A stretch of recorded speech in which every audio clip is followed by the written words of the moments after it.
Hello everyone and welcome back to my YouTube channel. Today I have a thank you card to share with you, which has been a while since I created that, but I all of a sudden had the idea to try to use the Favorite Somebunny again. Now, once I had that decided, I still needed to figure out all the rest. And then I came up with the Watercolor Wash Stencil, which is one of my favorite stencils all times. This one is from my favorite things. And actually in my head I was going to use well, negative positive in a stencil kind of way. I think it's difficult to see the difference, but normally I use the one that has the inner piece cut out, and I was going to grab that one but when I was doing that I was like, maybe I can just try to use the other item, the cut out piece. And I actually think it's the first time that I will actually create some sort of a frame with this watercolor wash stencil. Now I also die cut a basic rectangle, and so I masked off all of the edges since there are some stitching details. I just love to keep it white, and then I used some more purple tape to put underneath that cut out piece so that I could keep it on top of my panel. So I'm starting on the ink blending. I just have a purple and a blue blending brush. I decided to buy these just to prevent having to wash my blending brushes or my makeup brushes that I used previously all the time. So I will have that designated brushes since I now have plenty for a rainbow assortment of inks. So I still had some residue on the brushes, of course, but I didn't mind for the purple. But in the end I used a shaded lilac and tumbled glass. I think that on my purple brush there was still some seedless preserves.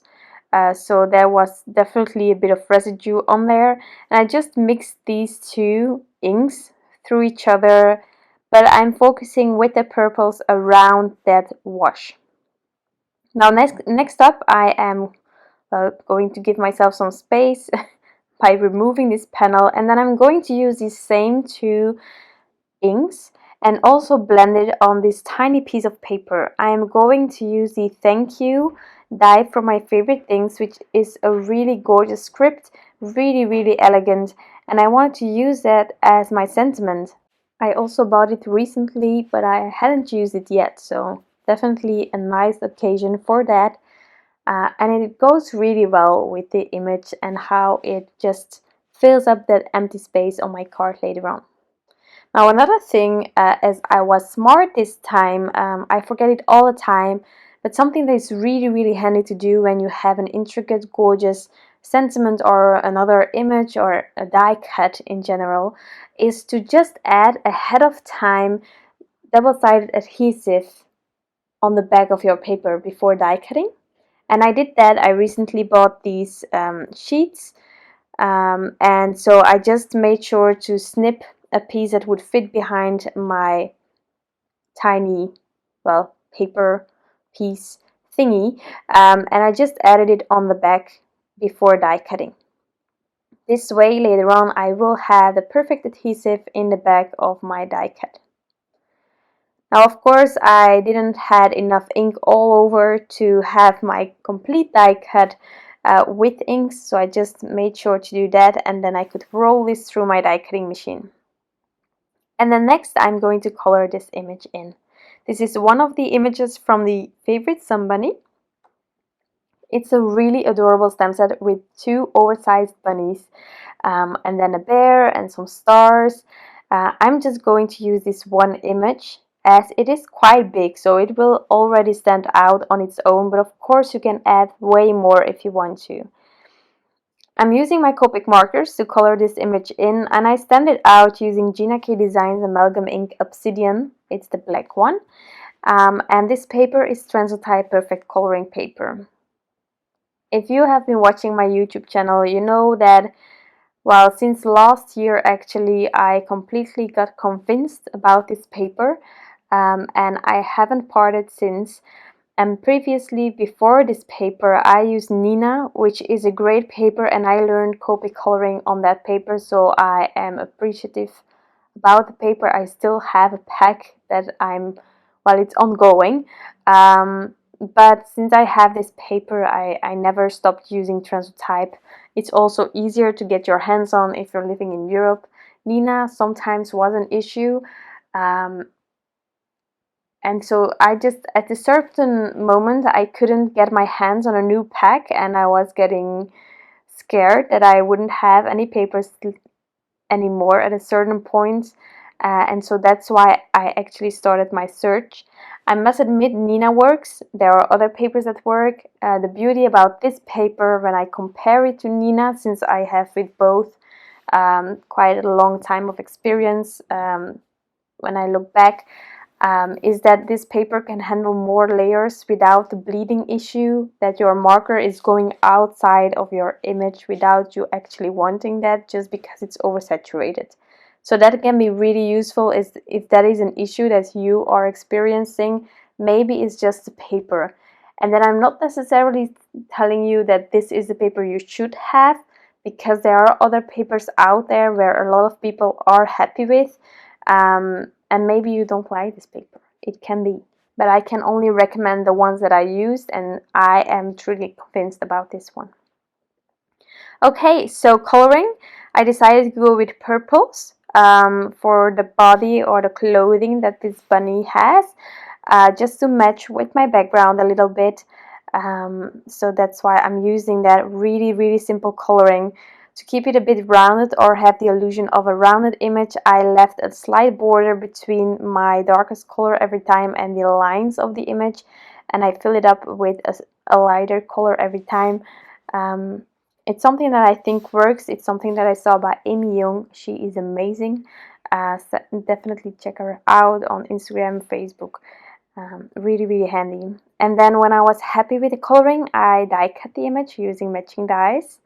And then we could start assembling. So first I had to remove this part of the stencil sort of thing. And so really slowly remove that. Next, time to place or try figuring out placement. I also cut the thank you out of this white piece of paper just to help me. This is going to be my guide. Since I used the double-sided adhesive on the back of the color thank you, my thank you already has adhesive, but it also thickened the paper that had to be cut through, and so it didn't cut through completely. So that's why I'm just peeling off the thank you from the backing of the adhesive, and I'm just going to inlay this in this negative of the die, and this way I'm sure that placement is perfect. There was a tiny piece of the Y that didn't have any adhesive. My bad. Just added a bit of liquid glue and it was fixed, of course. And then I'm just inlaying the thanks. I mean, isn't this script amazing? I just love it. I adore it. There is also a happy birthday and Merry Christmas like that. I just need them all. I cannot resist. So slowly removing that negative, and look at that sentiment. Now that bunny is going to corner the sentiment. It's going to all be some sort of a puzzle, one next to another. Using some thin foam squares on the bunny to just play a tiny bit with dimension. I'm also going to later on, when it's adhered to my card base, add a bit of Stickles to add a bit more shine even. But for now, adding thin foam squares as much as possible on the back of this image. You don't need to, but I do it as much as possible just because mailing sometimes can some sort of ruin your card because of the bulking, because of the amount of letters that are mailed the same day as yours maybe. And so just because of all of the effort, I find it better to prevail than to regret later on. Now, as embellishments, I decided to look for some purple embellishments, as we are completely into the purple, bluish, purplish vibes here. And I took these Meraki Sparkle Periwinkle. It's from Crafty Meraki. And these truly are one of my favorite purple embellishments. I cannot get enough of it. There are a lot of sizes, I think 4 or 5, which is more than usual, and you have so many different shades of purple in this jar of embellishments. They are all the same, of course, but depending on how you twist and turn your paper or your card, or how the light is just falling on top of these embellishments, you have so many shades of purple, and I just love how these embellishments shine on your card, and just they are perfect. They will go with any purple, because any purple is inside of the embellishments, and I don't know how they are created, but it's genius. It's like the iridescent kind of embellishment, but here with the purple shade in it, and I love it. So fiddled quite a lot of time to get these embellishments sort of okay, and then I added them using some liquid glue.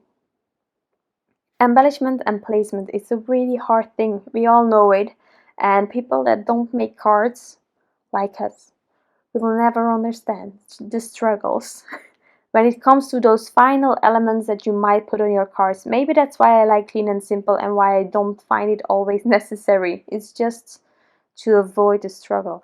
No, but it's always lovely if you have just the right embellishments for a card. And then, as I said previously, just adding a tiny bit of Stickles just on the edge where the darkest colors are, and that is going to be my card for today. What do you think? A purple card. I love, love, love how these two distress inks and the residue on my blending brush, I must admit, work together, and the combination of the Copics, I think it's great for this ink blending.